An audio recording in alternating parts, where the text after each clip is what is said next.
warahmatullahi wabarakatuh. Waalaikumsalam warahmatullahi wabarakatuh. Innal hamdalillah nahmaduhu wa nasta'inuhu wa nastaghfiruh wa na'udzu billahi min shururi anfusina wa min sayyiati a'malina. May yahdihillahu fala mudilla lahu wa may yudlil fala hadiya lahu. Asyhadu an la ilaha illallah wahdahu la syarika lahu wa asyhadu anna Muhammadan 'abduhu wa rasuluh la nabiyya ba'dah. Qala Allah ta'ala fil Qur'anil Karim, a'udzu billahi minasy syaithanir rajim. Bismillahirrahmanirrahim. Ya ayyuhalladzina amanu taqullaha haqqa tuqatih wa la tamutunna illa wa antum muslimun.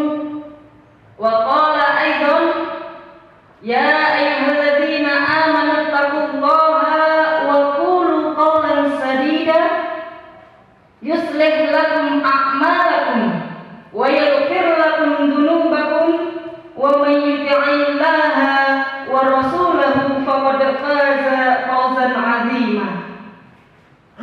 Ya ayyuhan nasu taqu rabbakumul ladzi khalaqakum min nafsin wahidah wa khalaqa minha zawjaha wa batha minhuma rijalan katsiran wa nisaa'a wattaqullaha alladzi tasaaluna bihi wal arham innallaha kana 'alaikum raqiba. Fa inna asdaqal hadis kitabullah wa khairul huda huda Muhammad sallallahu alaihi wasallam wa syarrul umuri muhdatsatuha wa kullu muhdatsatin bid'ah wa kullu bid'atin dhalalah wa kullu dhalalatin finnar. Bapak, Ibu, jamaah pengajian Ahad pagi yang dirahmati oleh Allah Subhanahu wa taala, sudah kita ketahui bersama bahwasannya Al-Qur'an bukanlah kitab sejarah, tetapi Al-Qur'an banyak menceritakan kisah-kisah, peristiwa-peristiwa yang bersejarah. Kalau kita membaca surat Al-Isra ayat 1, Subhanalladzi asra bi 'abdihi lailan minal masjidil haram ilal masjidil aqsa alladzi barakna hawlahu linuriyahu min ayatina innahu huwas samiul basir.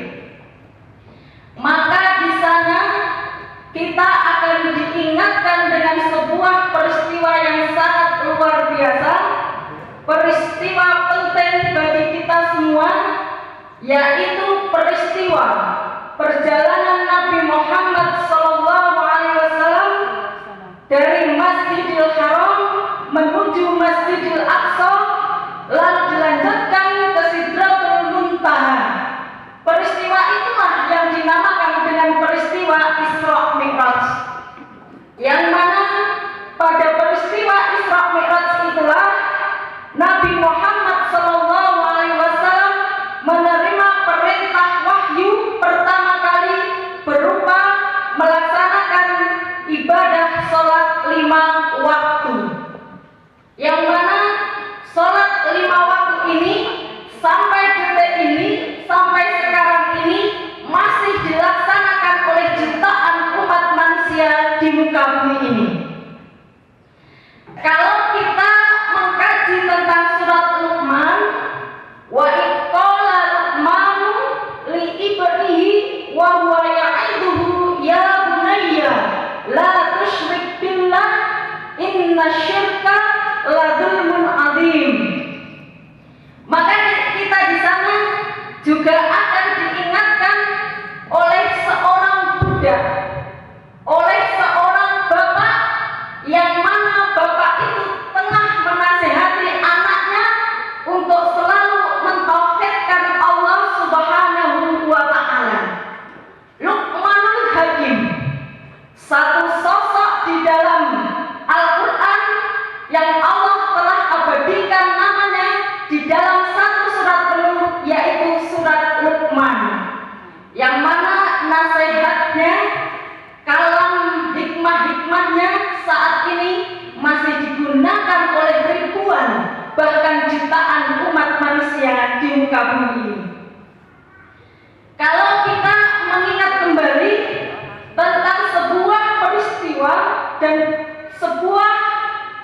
kisah sejarah.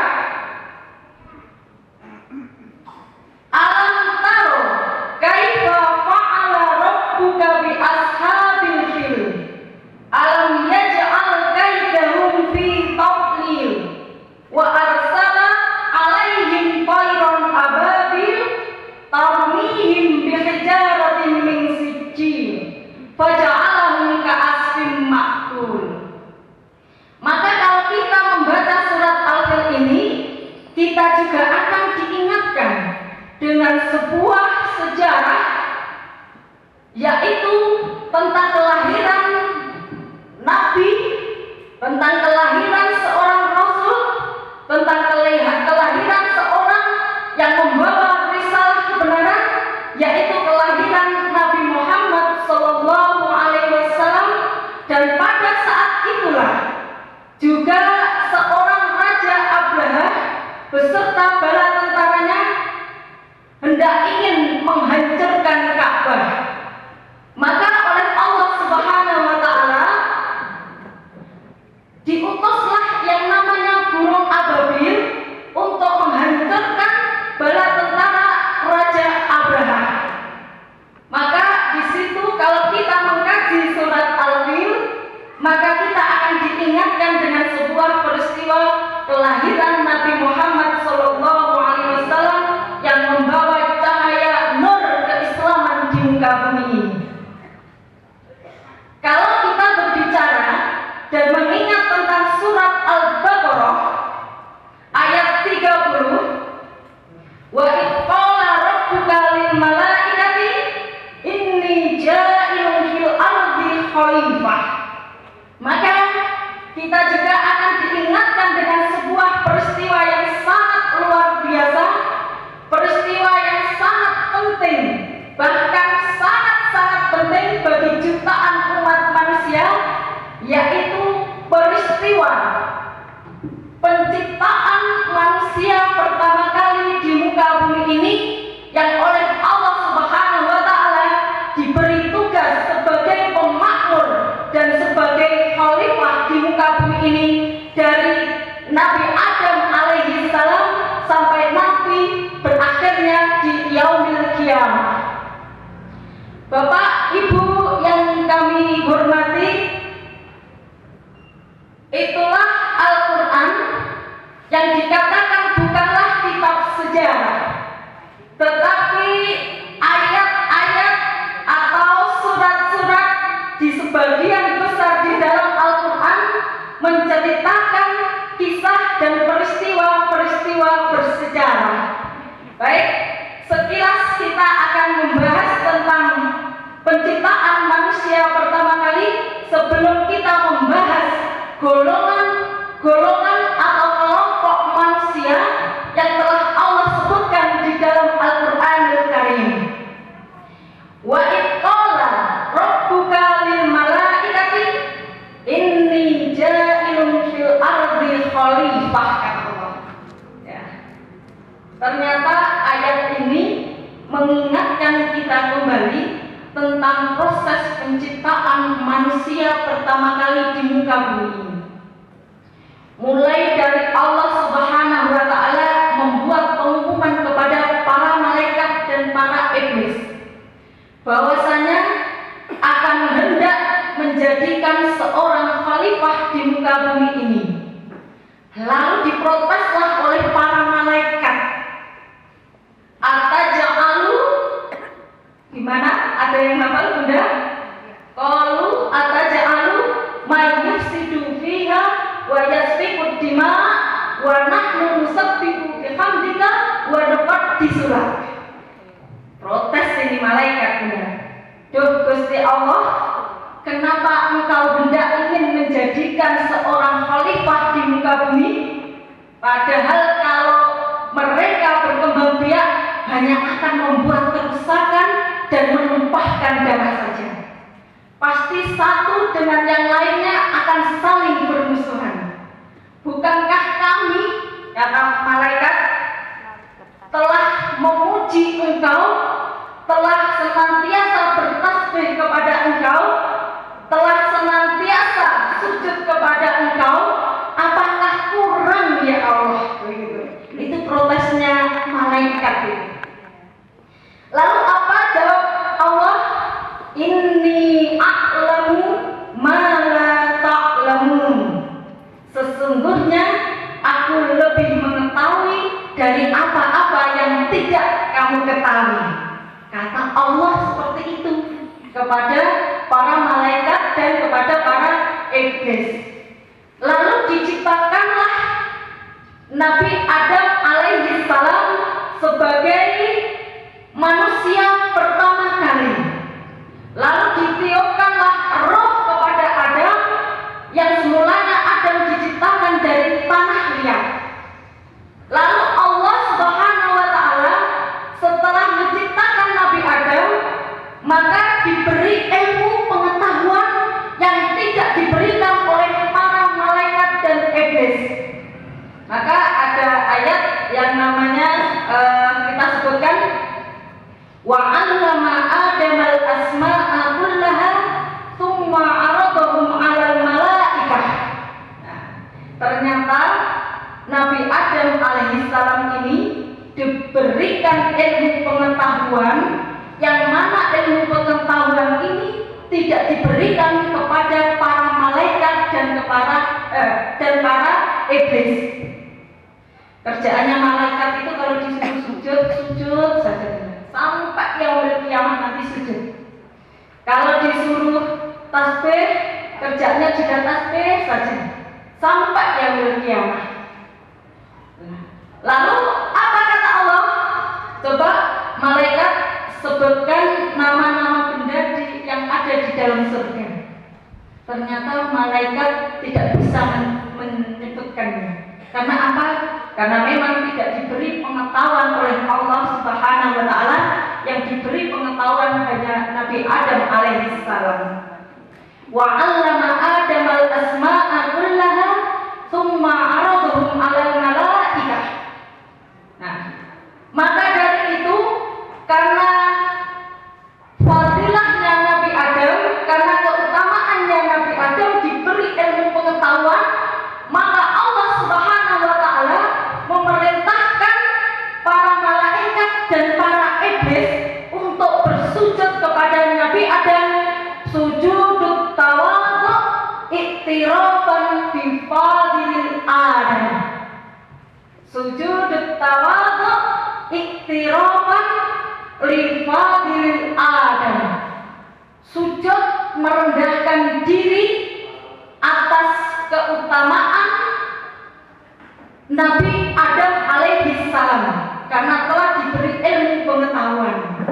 Maka dari itu sujudlah yang namanya para malaikat kecuali iblis karena sombongnya aba wastakbar. Karena ilmu pengetahuan itu tadi, Allah memerintahkan kepada para malaikat dan para iblis untuk bersujud kepada Allah Subhanahu wa taala. Dan ada sebuah riwayat yang mengatakan ternyata Bapak Ibu, iblis itu lebih takut kepada orang yang berilmu dibandingkan kepada orang yang ahli ibadah. Dalam Ihya-nya Imam Al-Ghazali disebutkan bahwa suatu ketika iblis ini sudah berniat ingin mengganggu orang yang sedang sholat di dalam masjid. Lalu masuklah iblis ini ke dalam masjid. Untuk apa? Untuk mengganggu orang yang sedang sholat. Tiba-tiba ketika masuk iblis ini ke dalam masjid, mukanya langsung berubah menjadi muka yang pucat, ketakutan, gemetaran, lalu keluar terbirit-birit menuju keluar masjid. Lalu di pertengahan jalan, iblis ini ketemu dengan saudaranya sesama iblis. Loh, kan?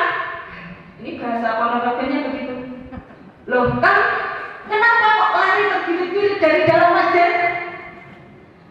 Apa kata iblis? Saya tadi hendak ingin mengganggu orang yang sedang sholat melaksanakan ibadah di dalam masjid. Tapi saya ketakutan di pojok masjid itu ada orang yang tidur. Lalu temannya tadi itu bilang, loh, aneh jenengan itu kamu. Sama kitanya begitu, loh, aneh jenengan itu kamu. Ada orang yang sembahyang tidak takut, tapi ada orang yang tidur di pojok masjid kok takut. Ada apa? Lalu iblis tadi itu menjawab, ternyata tahu nggak kamu, orang yang lagi tidur itu adalah orang yang alim, orang yang berilmu. Tetapi orang yang sedang sembahyang itu adalah orang yang bodoh. Maka saya lebih takut kepada orang yang berilmu ditimbang daripada orang yang bodoh tetapi ahli ibadah. Begitu. Ternyata keutamaan orang yang berilmu itu sangat luar biasa Bunda. Sampai iblis pun takut kepada orang yang berilmu. Orang yang berilmu ini lebih utama. Ternyata iblis lebih takut kepada orang alim yang lagi tidur dibandingkan orang bodoh yang lagi ibadah. Sudah bisa dibayangkan aja bagaimana pentingnya ilmu pengetahuan ini untuk seluruh umat manusia. Sehingga Allah saja memerintahkan memerintahkan malaikat dan memerintahkan iblis ini untuk bersujud kepada yang namanya Nabi Adam alaihi salam, karena Nabi Adam ini mempunyai ilmu pengetahuan yang diberikan oleh Allah Subhanahu wa taala. Wa 'allama Adam al-asma'a kullaha tsumma 'aradahum 'alal malaikah. Ternyata nama Asma di dalam Al-Qur'an itu yang berarti adalah al-ulumul katsirah, ilmu yang banyak. Jadi ketika Nabi Adam itu di dalam surga diberikan ilmu, dia dapat menyebutkan nama-nama benda di dalam surga. Ini yang tidak bisa dan tidak dimiliki oleh malaikat dan iblis. Makanya ada perintah Allah Subhanahu wa taala untuk bersujud kepada Adam, sujud tawadhu iktirafan li fadil Adam. Sujud merendahkan diri. Sujud di sini bukan sujud seperti kita sujud kepada Allah, tetapi sujud tawadhu iktirafan li fadil Adam. Sujud merendahkan diri atas keutamaan Nabi Adam alaihi salam. Maka Rasulullah Shallallahu alaihi wasallam juga mengajarkan kepada seluruh umat manusia bahwasanya man arada dunya fa alaihi bil ilmi wa man arada al akhirata fa alaihi bil ilmi wa man arada bainahuma fa alaihi bil ilmi. Barang menginginkan akhirat juga harus dengan ilmu. Dan barang siapa wa man arada bainahuma, dan barang siapa yang menginginkan keduanya baik dunia maupun akhirat, itu juga harus dengan ilmu pengetahuan. Jadi ada riwayat yang menyebutkan man arada dunya fa alaihi bil ilmi wa man arada al akhirata fa alaihi bil ilmi wa man arada bainahuma fa alaihi bil ilmi. Jadi ilmu pengetahuan itu sangat luar biasa untuk kehidupan manusia.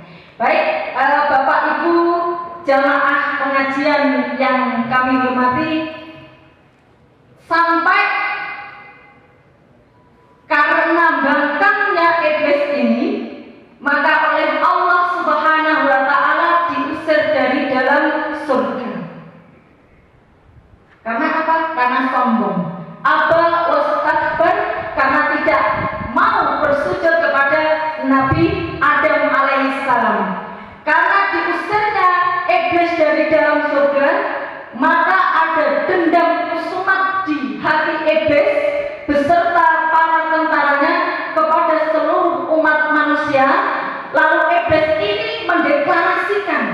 kepada Allah Subhanahu wa taala, "Ya Allah, gara-gara Adam ini saya diusir dari dalam surga. Maka saya minta izin ya Allah bahwa seluruh manusia keturunannya Adam ini menjadi musuh bebuyutan." Kata iblis seperti itu. Deklarasinya iblis kepada Allah Subhanahu wa taala seperti itu. Ingin menjadikan manusia anak keturunan Nabi Adam sebagai musuh bebuyutan iblis dan bala tentaranya. Nah itu. Nabi Adam itu dan Siti Hawa sudah dijamin kehidupan oleh Allah Subhanahu wa taala di dalam surga. Ya Adam uskun anta wa zaujukal jannah wa kula minha ragadan haitsu syi'tuma, kata Allah. Hei Adam, silakan engkau tinggal di dalam surga beserta istrimu dan makanlah makanan apa yang engkau suka, pakailah pakaian apa yang engkau mau, silakan segala fasilitas di dalam surga engkau nikmati beserta istrimu. Tetapi satu ada, kata Allah ini, tetapi satu yang harus engkau ingat sepanjang kehidupanmu. Apa itu? Kata Allah, la taqrabu hadhihi syajarah. Jangan pernah mendekati pohon ini. Mendekati saja tidak boleh, apalagi memetik sampai memakannya. Semua kehidupan surga itu telah Allah berikan kepada Nabi Adam dan Siti Hawa. Tetapi satu wanti-wanti Allah kepada Adam, jangan pernah mendekati satu pohon ini. La taqrabu hadhihi syajarah. Maka karena iblis itu menaruh dendam kepada Adam, karena telah dikeluarkan dari dalam surga gara-gara Adam, maka iblis ini juga mempunyai trik dan mempunyai rencana agar bagaimana Adam itu juga dikeluarkan dari dalam surganya Allah Subhanahu wa taala. Maka dengan tipu daya iblis, maka Adam ini dirayu oleh iblis untuk memakan yang namanya buah khuldi tadi. Lalu apa yang terjadi? Nabi Adam beserta Siti Hawa juga memakan yang namanya buah khuldi yang telah dilarang oleh Allah Subhanahu wa taala. Maka dikeluarkanlah yang namanya Nabi Adam dan Siti Hawa ini dari surganya Allah Subhanahu wa taala ke dunia, lalu mereka dipisahkan di muka bumi ini. Ada sebuah riwayat yang mengatakan bahwa perpisahan Nabi Adam dan Siti Hawa ini sekitar 300 tahun lamanya. Berarti lama sekali ya. 1 tahun aja itu terasa lama begitu. 50 tahun juga terasa lama gitu. Tapi ini Allah memisahkan Nabi Adam dan Siti Hawa itu sampai 300 tahun lamanya. Dan dipertemukan kembali di sebuah padang, di sebuah tempat, di sebuah padang pasir yang diberi nama dan diabadikan dengan nama Padang Arafah, yang sekarang menjadi tempat wukufnya para jamaah haji dan menjadi puncaknya ibadah haji. Di sana ada sebuah bukit yang menjadi tempat pertemuan Nabi Adam dan Siti Hawa, yang juga namanya diabadikan, yaitu sebuah bukit bernama Jabal Rahmah. Jadi di Padang Arafah itu masih ada sebuah bukit lagi, dan sebuah bukit itulah yang menjadi tempat bertemunya antara Nabi Adam dan Siti Hawa setelah sekian ratus tahun dipisahkan oleh Allah Subhanahu wa taala. Bapak Ibu jamaah pengajian Ahad pagi yang dirahmati oleh Allah Subhanahu wa taala,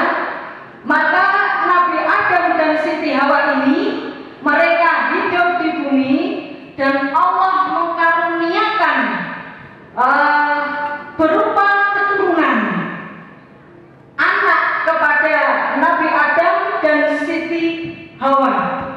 Maka ketika Nabi Adam dan Siti Hawa itu mempunyai keturunannya itu selalu lahir kembar,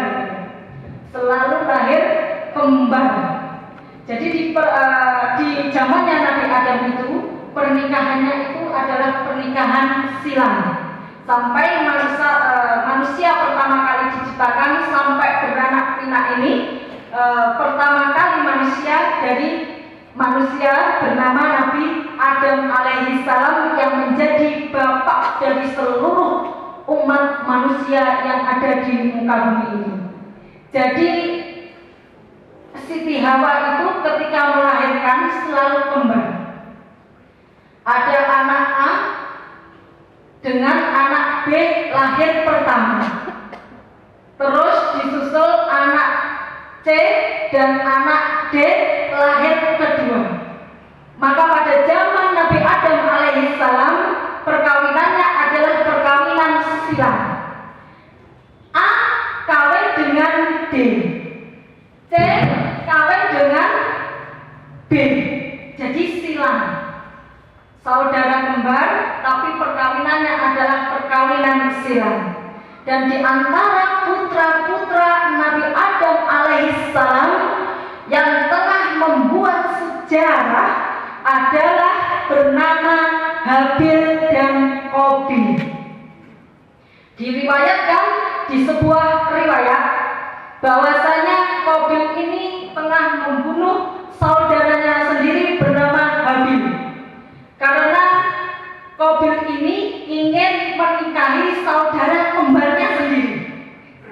Maka dari itu Qabil dan Habil ini membuat sejarah dari sekian banyak putra-putra Nabi Adam alaihissalam. Dan sejarah pembunuhan inilah menjadi sejarah pertama kali adanya pembunuhan di muka bumi ini. Jadi semuanya sudah diceritakan oleh Allah Subhanahu wa Ta'ala melalui kisah dan sejarah yang sudah dituliskan di dalam Al-Qur'anul Karim. Sampai bagaimana Qabil ini bingung untuk menguburkan saudaranya si Habil ini, maka ini juga sudah dijelaskan di dalam Al-Qur'an oleh Allah Subhanahu wa Ta'ala. Pada saat itu ada burung gagak yang tengah menguburkan saudaranya, sesama gagak yang sudah meninggal. Lalu tanah itu digalilah, lalu ditimbunlah saudaranya itu. Maka itu juga menjadi sejarah pertama kali untuk menguburkan mayat di dalam Islam ini. Bapak Ibu yang kami hormati, kisah di dalam Al-Quran, kisah-kisah yang telah Allah sebutkan di dalam Al-Quran ini terbagi menjadi dua.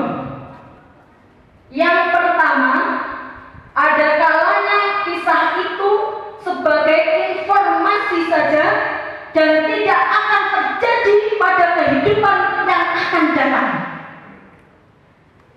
Ada kalanya kisah atau peristiwa atau sejarah di dalam Al-Quran itu sebagai informasi kepada seluruh manusia, lalu tidak akan terjadi lagi di masa yang akan datang.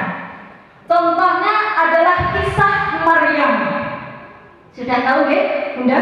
Kisah Maryam diriwayatkan bahwa Maryam itu adalah wanita suci yang tidak pernah disentuh oleh laki-laki manapun, tetapi ia bisa mengandung dan bisa melahirkan. Nama Maryam ini juga diabadikan oleh Allah Subhanahu wa Ta'ala di dalam Al-Quran. Nanti di sana ada kisah Maryam itu di surat Al-Anbiya.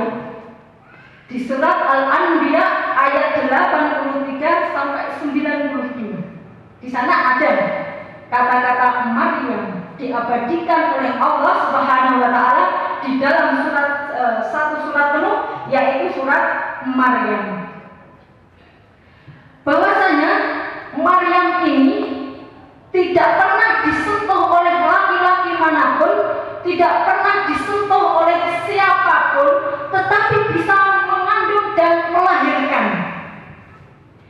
Di dalam tafsir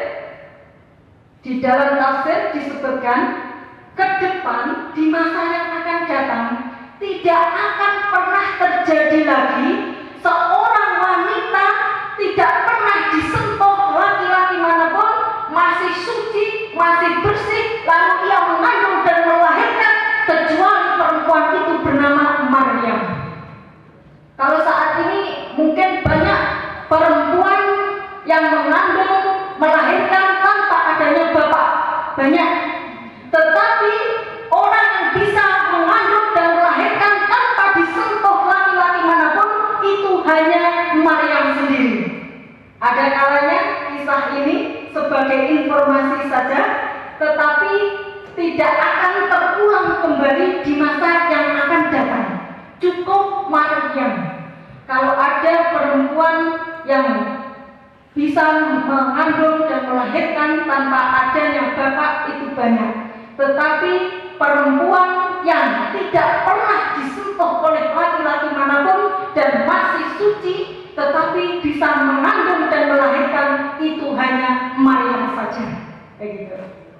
Yang kedua, ada kalanya kisah itu disebutkan tokohnya, disebutkan tempatnya, tetapi sesungguhnya Allah tidak ingin menonjolkan dari tokoh tersebut, tetapi Allah ingin menonjolkan amalan-amalan dari tokoh tersebut sebagai apa?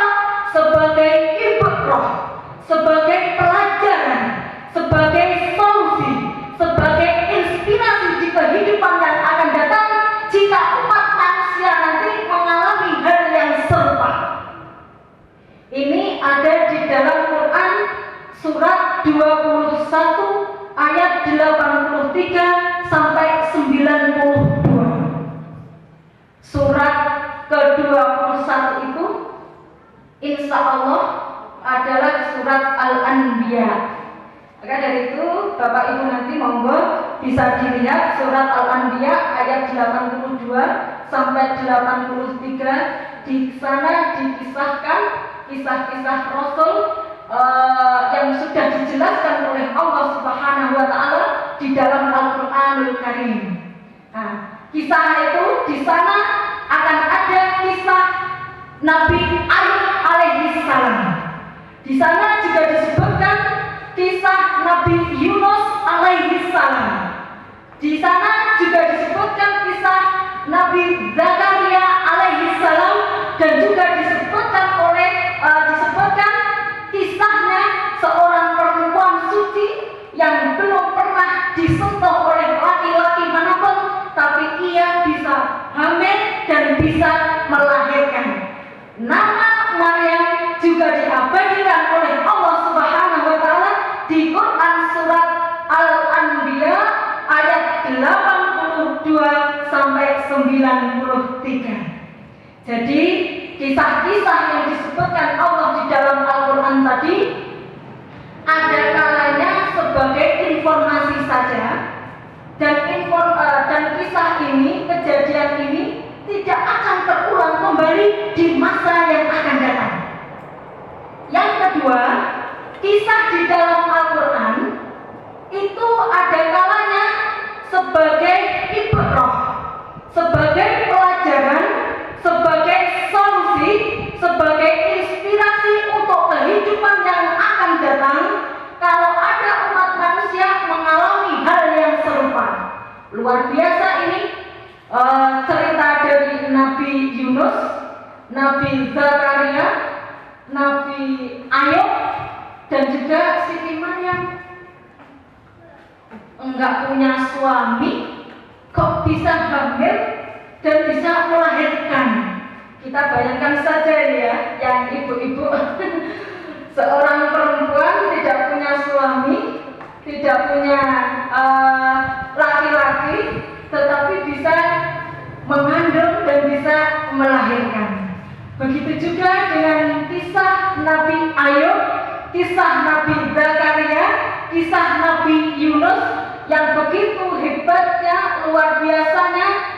Allah telah menguji kehidupannya sampai ia atau sampai mereka semua lulus dari kebencian Allah Subhanahu wa Ta'ala. Bisa dibuka di Quran surat yang ke-21 ayat 82 dan 83. Allah menceritakan kisah di dalam Al-Quran, ada kalanya sebagai informasi saja, dan yang kedua adalah sebagai ibrah, pelajaran bagi kaum muslimin.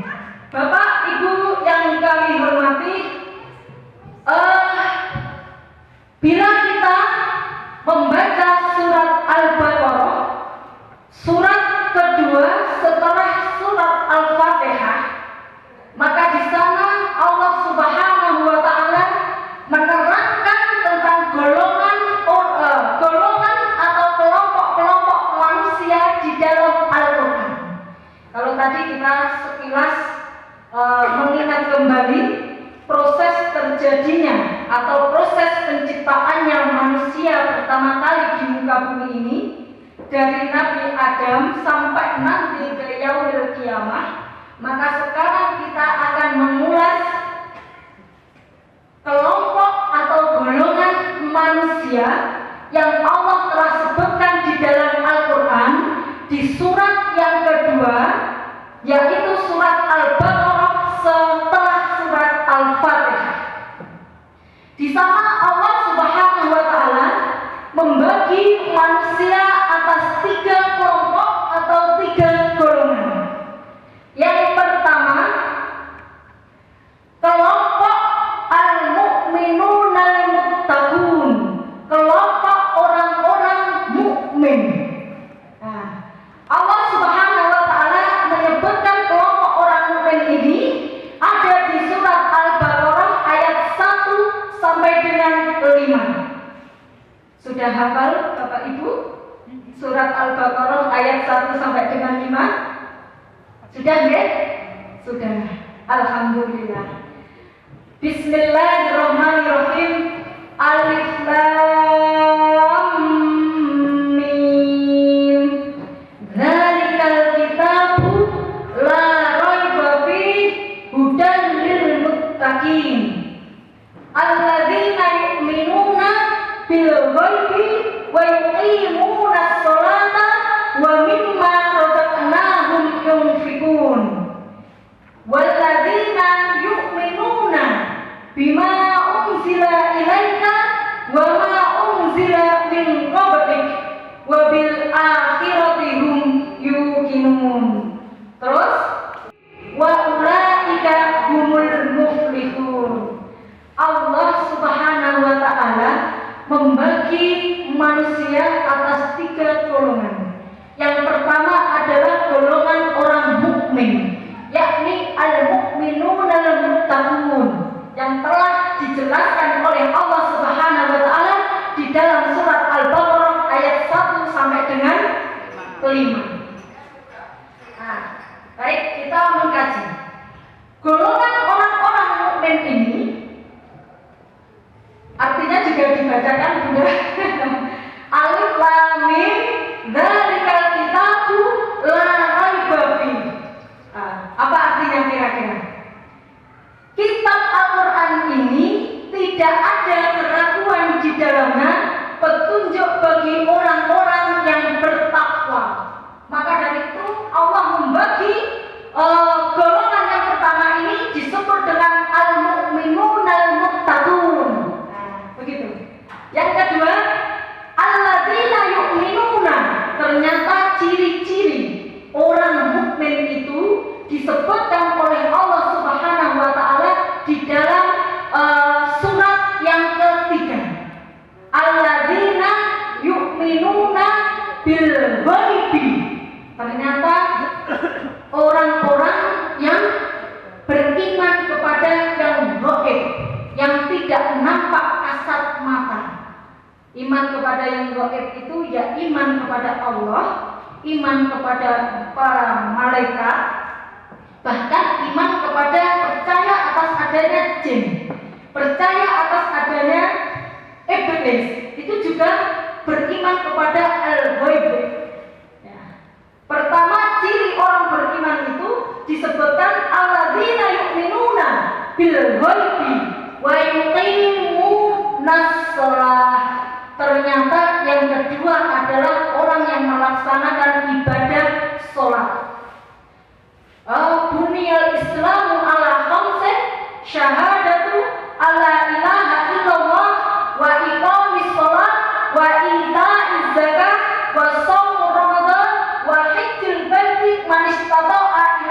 fisabilillah. Begini aja. Ini ada HP, anggap aja ini botol atau HP. Kalau botol ini atau HP ini kita pegang dengan 5 jari, maka akan berdiri kokoh. Tetapi kalau satu-satu kita lepaskan, mungkin al-hajj, karena kita mungkin belum dipanggil oleh Allah dan rezeki kita belum cukup ke haji, maka haji kita lepas dulu. Oke, masih kokoh ya fondasi sholat ini, karena ada yang mengatakan as-sholatu imaduddin, karena sholat itu adalah sebagai fondasi agama atau tiang agama. Kalau som ini kita lepas, fondasi agama ini juga masih kokoh berdiri benar. Kalau zakat ini kita lepas, fondasi agama ini juga masih berdiri kokoh. Tetapi kalau yang kedua, as-sholah, ini kita lepas benar. Maka jatuhlah yang namanya fondasi agama itu. Maka dari itu ada yang mengatakan bahwa as-sholatu imaduddin. Sholat itu sebagian dari tiang agama. Kalau sholat ini kita tegakkan, maka agama ini juga tegak. Tetapi kalau sholat ini kita tinggalkan, maka agama ini juga akan rubuh, jatuh. Begitu. Maka dari itu ciri orang yang bertakwa itu adalah wa iqamis sholah.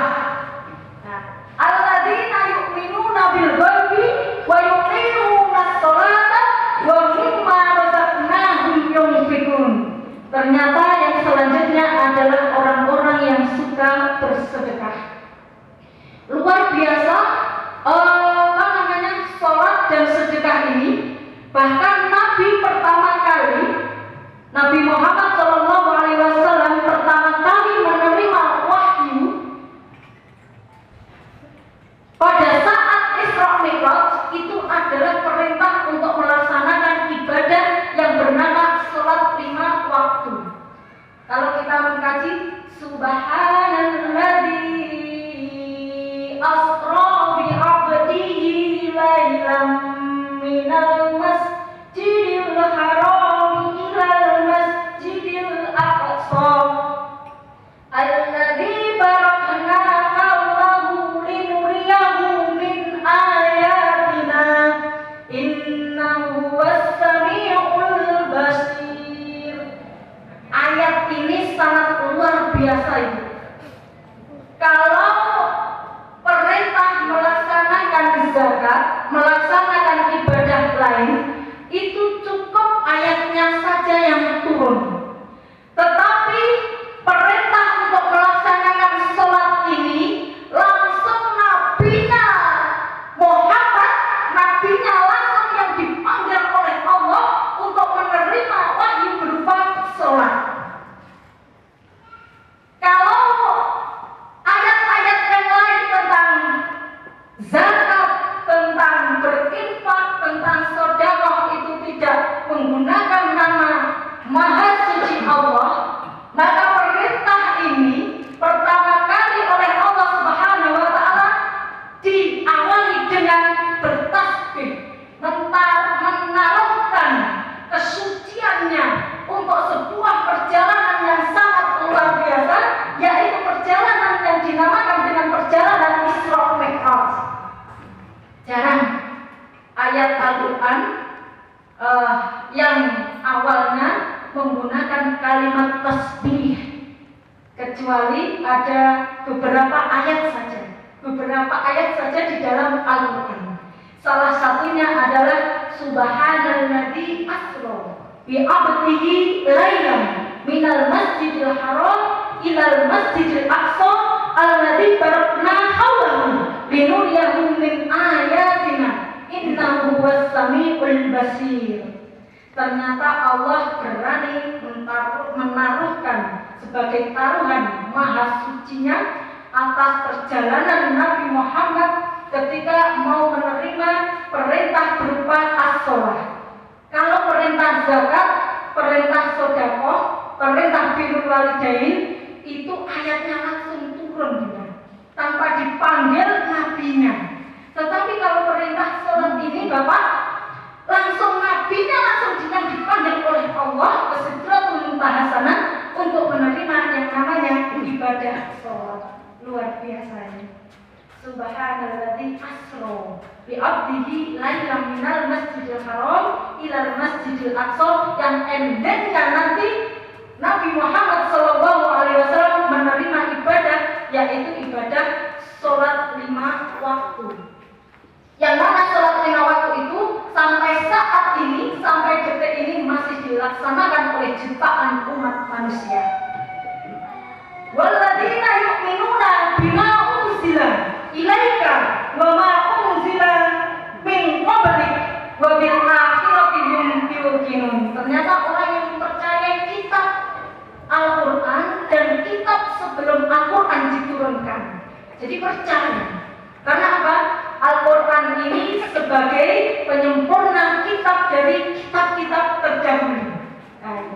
Inilah golongan orang yang Allah sebutkan di dalam Al-Quran dari zamannya Nabi Adam alaihissalam sampai nanti di yaumil qiyamah. Golongan orang-orang yang mukmin. Dan orang mukmin itu pun juga terbagi menjadi 3. Apa itu? Mukmin yang muttaqin, mukmin yang mukhlisin, dan mukmin yang mujahidin. Jadi orang mukmin itu pun juga akan terbagi menjadi 3. Yang pertama apa? Yang pertama adalah mukmin muttaqin, yang kedua adalah mukmin mukhlisin, yang ketiga adalah mukmin mujahidin. Mukmin muttaqin itu adalah orang mukmin yang senantiasa bertakwa kepada Allah Subhanahu wa taala. Orang yang mukhlis itu adalah orang yang ikhlas. Orang yang ikhlas memperjuangkan agama Allah Subhanahu wa taala, baik berupa harta, benda, jiwa, waktu, raga, dan lain sebagainya. Seperti pengajian Ahad pagi kita sekarang ini, semoga kita menjadi orang-orang yang mukhlisin. Amin ya rabbal alamin.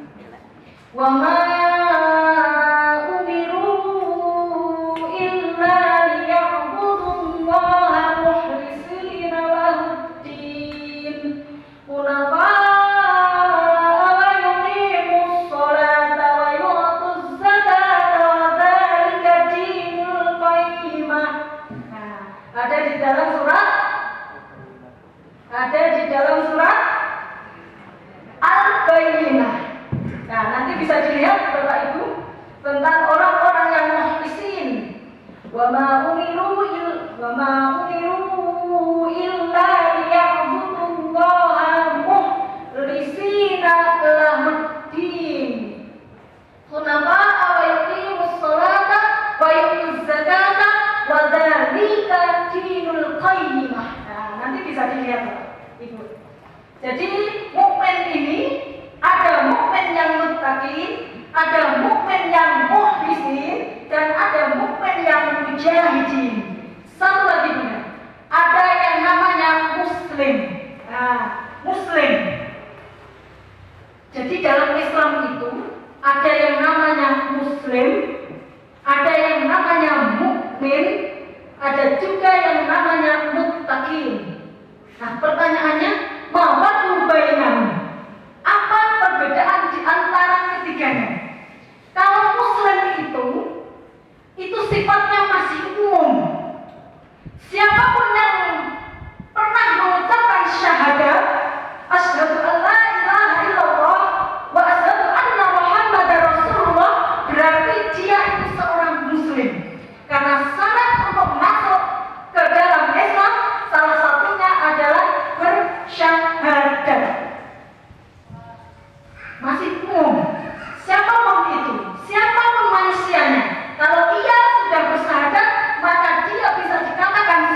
Ya memang benar.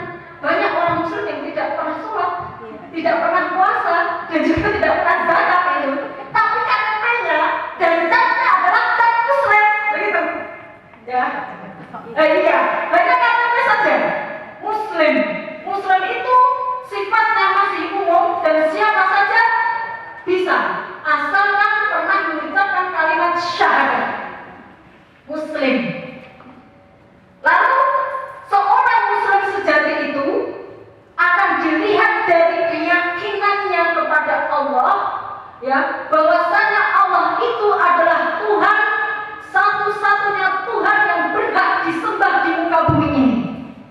Allah satu-satunya Rabbus samawati wal ardh. Maka seorang muslim sejati ini pemilik iman, dan orang yang beriman itu disebut mukmin. Jadi ada muslim, ada mukmin. Dilihat dari mana? Dilihat dari keyakinannya tanpa ragu akan adanya Allah Subhanahu wa taala, tasdiqun bil qalbi wal iqrarun bil lisan wal amalu bil jawarih wal amalu bil arkan. Muslim sejati bisa dilihat dari keyakinannya kepada Allah, keyakinannya bahwa Allah itu adalah Rabbus samawati wal ardh, dan keyakinan tanpa ragu atas ketetapan Allah berupa larangan dan perintah. Itu mukmin. Ada mukmin, ada muslim, mohon maaf, ada muslim, ada mukmin, dan juga ada muttaqin. Bagaimana kita tahu tentang orang-orang muttaqin ini? Kalau orang mukmin mampu untuk bertakwa kepada Allah Subhanahu wa taala, mampu menjauhi larangannya, mampu menjauhi segala apa yang dilarang oleh Allah Subhanahu wa taala, dan mampu untuk mengerjakan apa yang diperintahkan Allah dalam kehidupannya. Inilah yang dinamakan dengan muttaqin. Ada muslim, ada mukmin, ada muttaqin. Muslim sendiri itu pun juga dibagi atas 3 hal, 3 bagian. Apa itu? Ada muslimun a'malus shalihat, ada muslimun muhsinun, ada muslimun ghafilun. Ada muslim yang kerjaannya hanya berbuat baik saja, itu dinamakan muslimun a'malus shalihat. Ada juga muslimun muhsinun.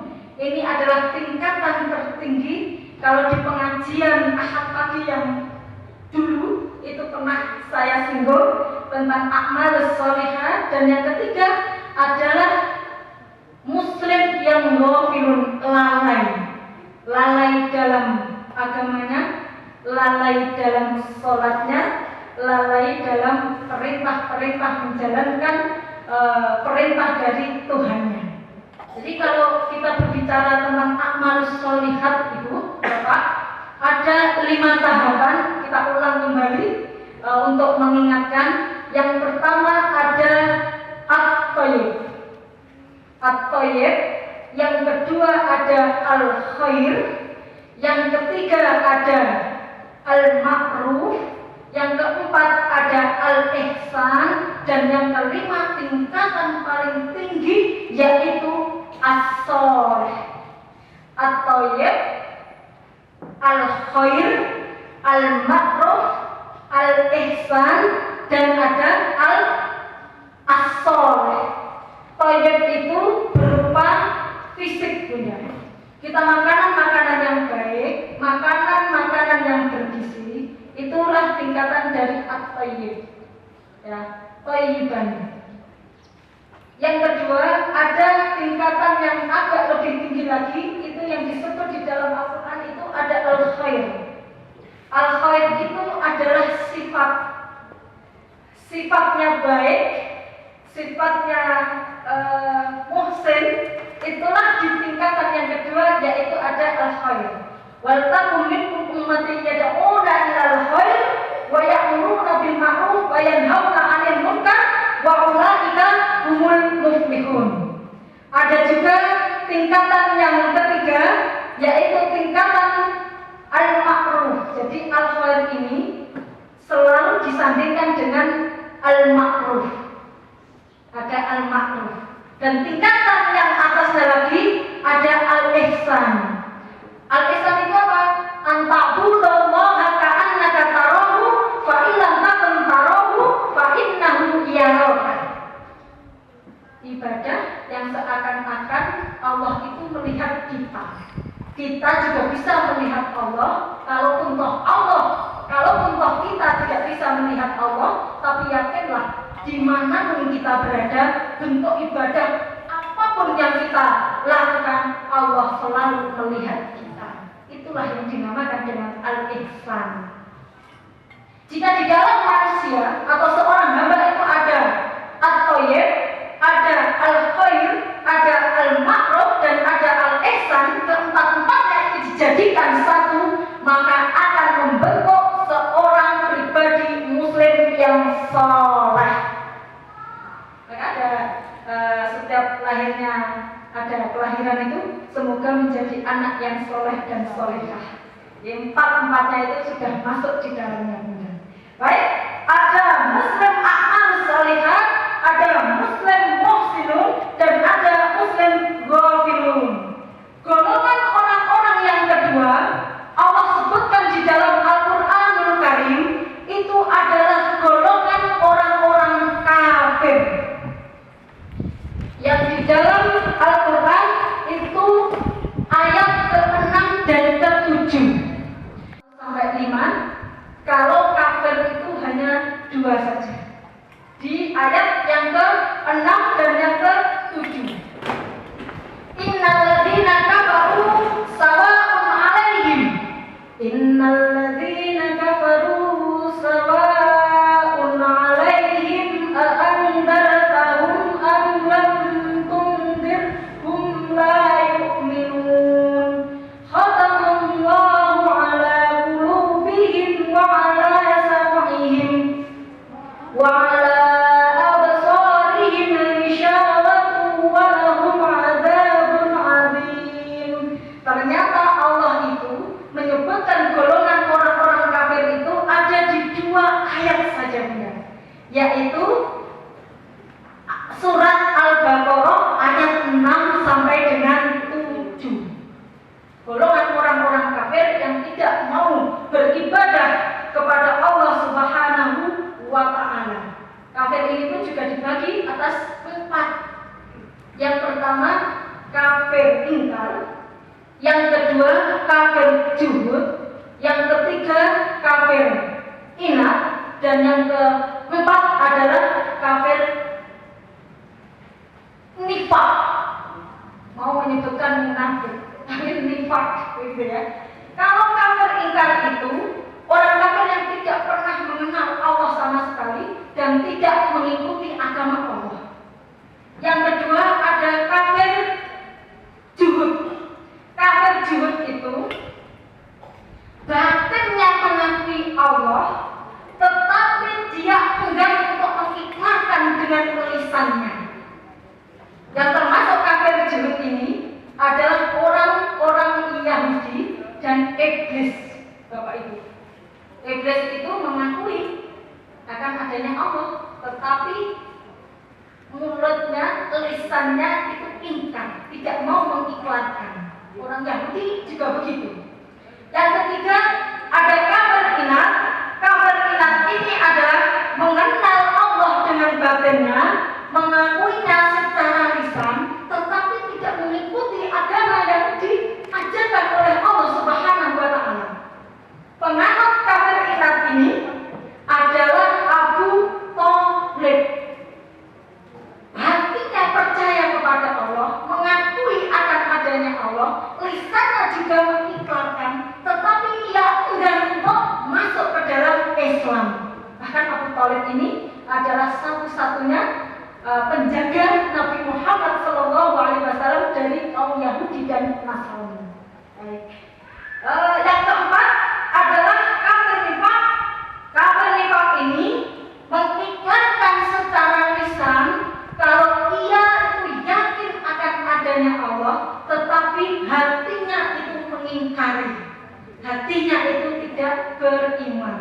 Inilah golongan orang yang disebutkan oleh Allah Subhanahu wa taala di dalam Al-Qur'an, yaitu yang kedua golongan orang-orang kafir.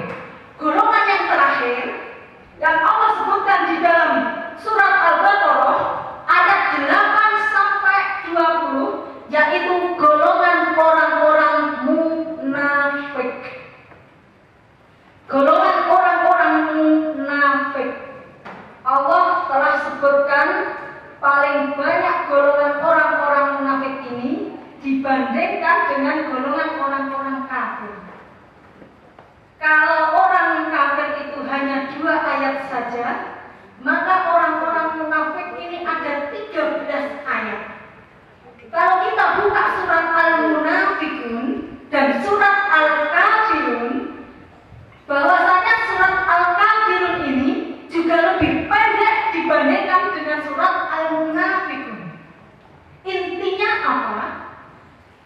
Diriwayatkan dalam Quran bahwasanya di dalam tafsir Ibnu Katsir, inna hadhil ayah tanbihum minallah, bahwasanya ayat ini peringatan dari Allah kepada siapa? Kepada kelompok orang-orang yang nomor 1 tadi. Siapa dia? Kelompok orang-orang yang muttaqun, mukminun. Ada apa dengan orang munafik? Sehingga Allah Subhanahu wa taala mengingatkan lewat inna hadhil ayat tanbihum minallah. Ternyata al-munafiqun itu annal munafiqina ahtar minal kuffar. Sesungguhnya orang munafik itu lebih bahaya daripada orang-orang kafir. Lisannya mengakui, tapi hatinya mengingkari. Kalau orang kafir tegas, Bu. Kalau yang kafir sudah kelihatan dari real kehidupannya. Kalau dia Yahudi, dia akan bilang Yahudi. Kalau dia Nasrani, dia akan bilang Nasrani. Jadi kekafirannya itu sudah nampak dalam kehidupannya. Tetapi kalau orang munafik itu lisannya mengatakan beriman, tetapi hatinya itu mengingkari. Ada di dalam Quran surat yang ke-8. Wa minan nasi may yaqulu amanna billahi wa bil yaumil akhir wa ma hum bimu'minin, kata Allah. Baik, dan di antara manusia ada yang berkata, kami beriman kepada Allah dan hari akhir, bahkan hari akhir. Orang munafik itu bahayanya, Bunda, dia Muslim, dia Islam, mengaku beriman, bahkan sholat, zakat, puasa, sedekah, tetapi hatinya mengingkari, memusuhi orang Islam. Jika orang Islam mendapat kemenangan, mereka bersedih hati. Tetapi kalau mereka, umat Islam, mendapat kesusahan, mereka bertepuk tangan riang. Itulah bahayanya orang munafik. Sehingga Dr. Al-Ashar menyebutkan dalam sebuah riwayat di dalam kitabnya Al-Jannatu wan Nar itu ada skema orang-orang yang masuk ke dalam neraka, dan ternyata orang yang paling berada di bawah atau di keraknya neraka itu adalah orang-orang yang munafik.